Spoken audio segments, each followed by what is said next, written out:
Próximo. Nos dias de hoje, eu também acho interessante trazer esses 3 termos para vocês, depois vocês podem levantar, fazer perguntas, sobre a eutanásia, né, quando se facilita a supressão da vida, né.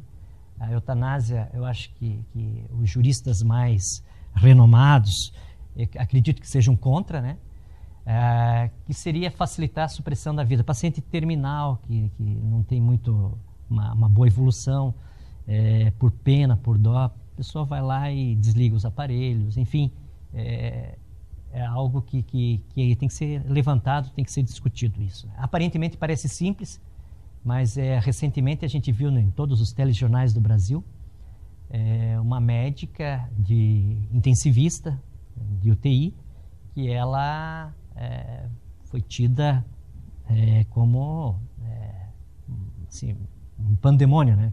O que ela fez, o que aconteceu lá. Por outro lado, se nós olharmos friamente, a gente vai ver que ela era uma médica intensivista que trabalhava numa UTI de um grande hospital, que tinha um volume de pacientes para entrar na UTI descomunal, e que era um paciente que tinha uma capacidade clínica, um hospital de capacidade clínica enorme, mas que tinha também capacidade de receber pacientes politraumatizados enorme, né? Quer dizer, os pacientes politraumatizados, jovens, eles vão responder melhor que um paciente idoso, paciente com várias outras comorbidades. E o que acontece? O paciente chega lá embaixo na emergência, digamos, paciente jovem aí, caiu de moto, fez um traumatismo craniano isolado, grave. O paciente vai ser atendido, o neurocirurgião vai vir, vai tirar o hematoma.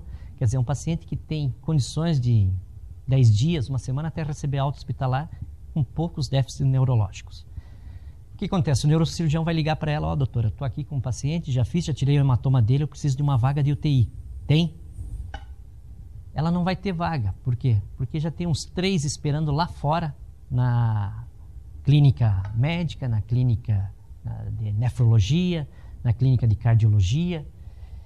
Só que ela tem um paciente que está entubado, que é um paciente de 80 e poucos anos, que já está internado uns 15 dias na UTI, e é um paciente que, em vez de evoluir bem, já está fazendo uma insuficiência renal, que vai precisar de hemodiálise. E ela sabe da evolução do jovem. O que ela vai fazer? O que vocês fariam? Só que a resposta dela não dá tempo. Ela tem que responder para o neurocirurgião que está pedindo. O neurocirurgião está com o paciente ali entubado. Precisa tirar do centro cirúrgico, que ele já fez a cirurgia. E assim não é um paciente, não é 2, não é um dia, não é 3, são vários anos. Então não estou querendo, só estou trazendo para vocês a nossa realidade, né? A realidade de um profissional que pode ser visto assim, até a nível nacional como um carrasco, né? E todo mundo sabe que as condições de saúde dos hospitais não é de Harvard, não é de Boston, não é da Alemanha, não é de Massachusetts, é Brasil. Então gostaria de levantar isso também para vocês. Então é importante o quê? O profissional ter certeza absoluta do que é morte encefálica para ele ter fatos. Porque quando se tem fatos, não existe argumentos contra os fatos. E aí você pode dizer, não, o paciente está com morte encefálica. Quer dizer, não tem mais como reverter. E ninguém vai te contestar sobre isso. Mas você tem que escrever isso, você tem que... né? Então, a ortotanásia já seria a suspensão dos meios artificiais para a manutenção da vida, que é lícito, que é legal, né? A distanásia já seria uma obstinação terapêutica diante de casos irreversíveis, né? Quer dizer, não adianta você fazer uma tomografia num paciente uma tomografia de tórax, um paciente que está em ventilação mecânica com droga vasoativa e que praticamente já está em morte encefálica, né? Só porque tem uns batimentos cardíacos ali. Quer dizer, você pode ser algum interesse além da vida, né? Então, tudo isso eu trouxe para vocês aqui para a gente conversar. Eu acho que, por fim, para encerrar, próximo slide, eu concluiria com a seguinte frase, né? Uma coisa é certa: se o indivíduo está vivo, nós temos que tratá-lo. Se ele morreu, não há por que mantê-lo artificialmente ligado a aparelhos. Não há meia vida e nem meia morte.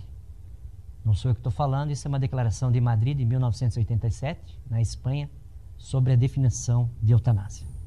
Próximo. Muito obrigado.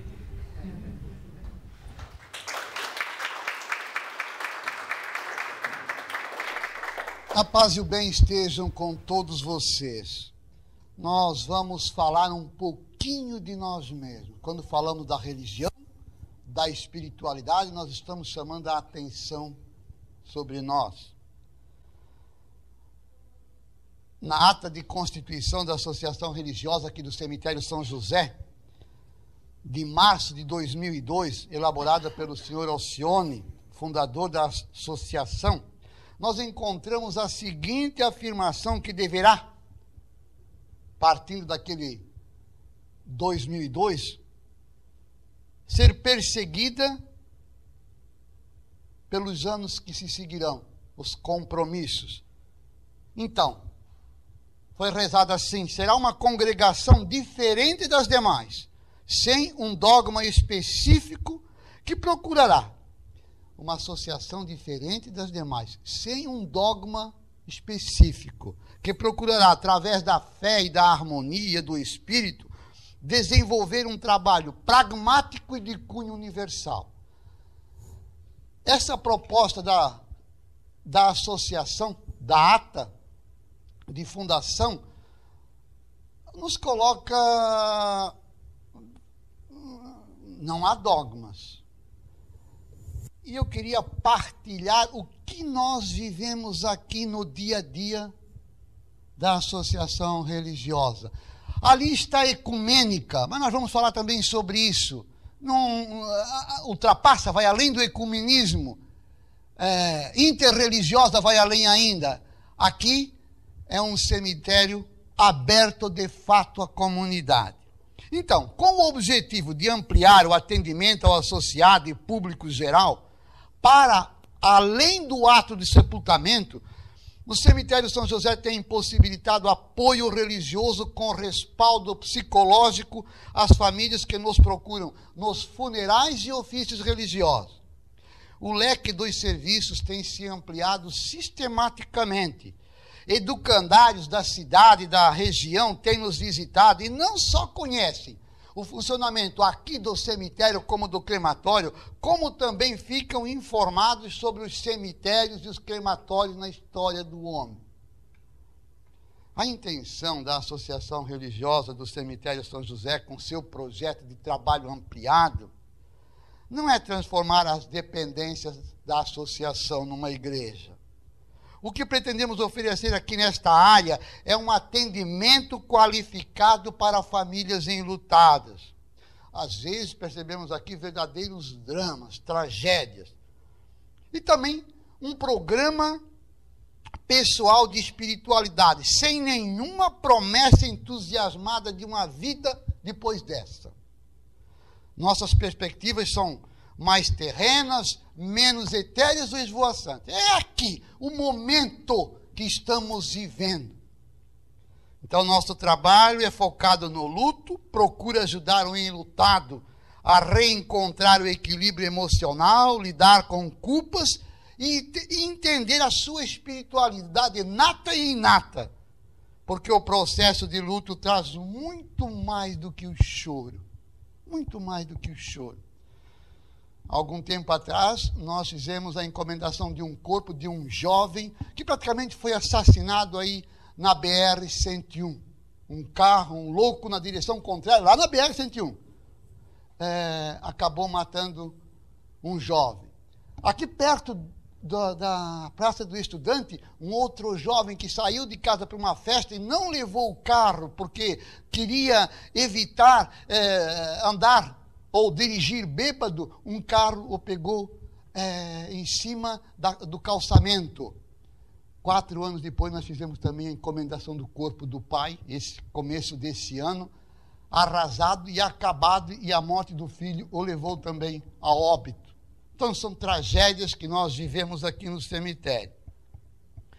E aí eu queria, dessas tragédias, ou do que vivemos aqui, trazer algumas palavras do psicanalista, do ex-pastor presbiteriano Rubem Alves, também um dos grandes educadores aqui do nosso Brasil. Diz ele assim: como afirmar o sentido da vida perante o absurdo da existência representado pela morte?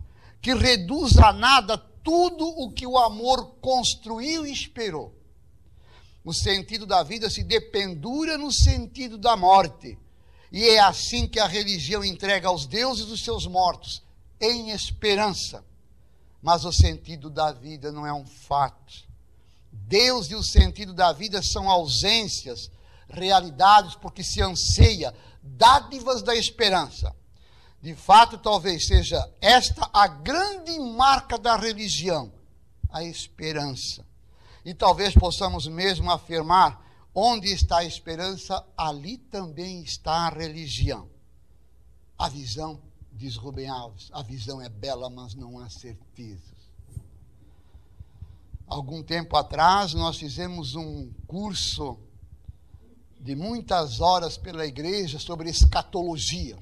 E quem nos deu esse curso foi um doutor em psicologia europeu, há muitos anos aqui no Brasil, uma das referências da Igreja Católica no Brasil, vários livros publicados, e ele falou muito lindo, do nascimento até a morte, doutor em psicologia, do nascimento até a morte, e ali ficamos.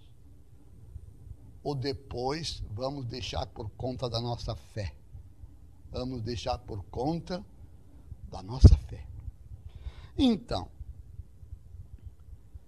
missas aqui, cultos e encomendações. O dia a dia religioso, celebração de exéquias e cerimonial aqui no crematório, são um tanto quanto complicadas. Muitas vezes.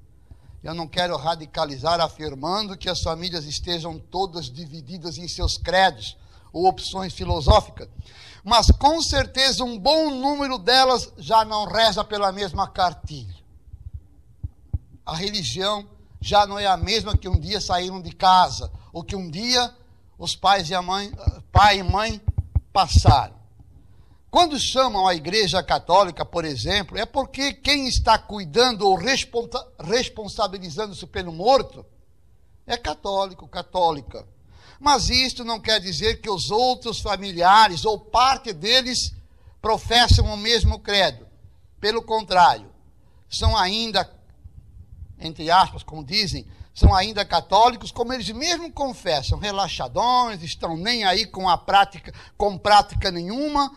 Outros são agnósticos, ateus, evangélicos de determinações diversas, todos muito verdadeiros e bíblicos, e vezes ou outra não muito dispostos a contemporizar. Aqui no cemitério, no dia que está sendo velada aquela pessoa que um dia foi alguém da vida deles muito importante.